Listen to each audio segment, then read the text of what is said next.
Diabetes అంటే ఏంటంటే మన బాడీలో బ్లడ్ గ్లూకోజ్ లెవెల్ ఎక్కువగా ఉంటుంది.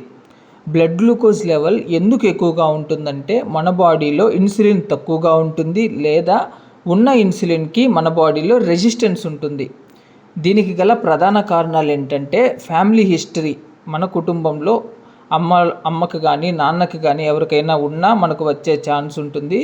అలాగే సెడెంటరీ లైఫ్ స్టైల్, ఎక్కువగా కార్బోహైడ్రేట్స్ ఉన్న పదార్థాలు లైక్ మైదా, స్వీట్స్, షుగర్స్ ఇవన్నీ ఎక్కువగా తినడం వల్ల కూడా మనకు డయాబెటీస్ వస్తుంది.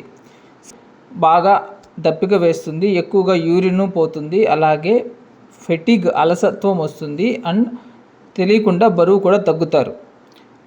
ఏసీ 126 అంతకన్నా ఎక్కువగా ఉంటే డయాబెటీస్ ఉందని, పీసీ 200 కన్నా ఎక్కువగా ఉందంటే డయాబెటీస్ ఉంది, HbA1c 6.5 కన్నా ఎక్కువ ఉంటే డయాబెటీస్ అని.